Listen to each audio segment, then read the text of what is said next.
My dad had an affair with my mom's supposed best friend Cheryl. 3 years ago, Cheryl pulled me, 15M, aside and told me about the affair, and that she wanted my help to make my siblings still love her when they found out. She was someone we were all close with. I'm the baby of the family and the favorite of everyone, which I don't see as true, but it's a bit of a joke, and I am the baby, so I do get people looking out for me more. This is something Cheryl tried to use to her advantage. She put me in the worst position by telling me about the affair because she hoped my siblings would love me too much to hate her if I told them not to. I was so angry at her and at Dad. I didn't want to be the one to tell Mom. I didn't want to see her break down, but I knew I needed to. Mom was furious, more at Cheryl for involving me than the affair at first. My dad defended Cheryl and said she had known me my whole life and should be allowed to confide in me.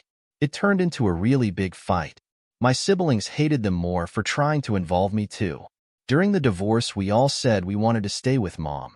The judge ruled I had to go to my dad's until I was 18. So for 2 years, I had to go to Dad's house every other week. I made it my mission to make life harder for them that whole time.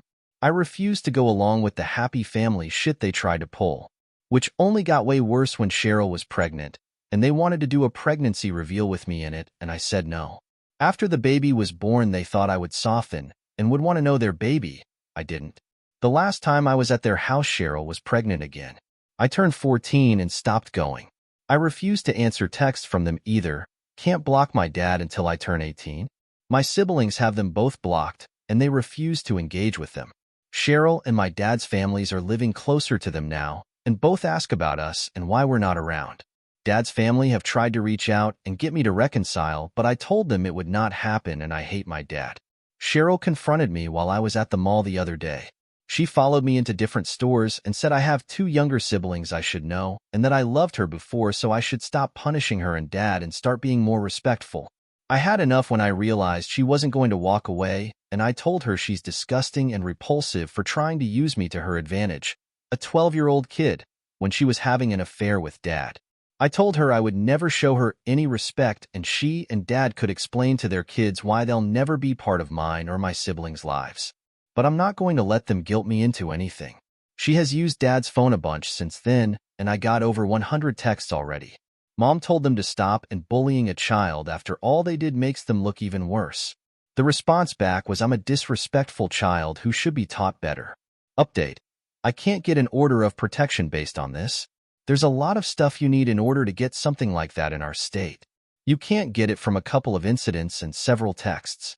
There has to be a big ongoing pattern, or whatever. Block him on the phone, nothing is going to happen to me, but to my mom. So what shall I do? Great comment. Look, get another phone, cheaper, and change your number.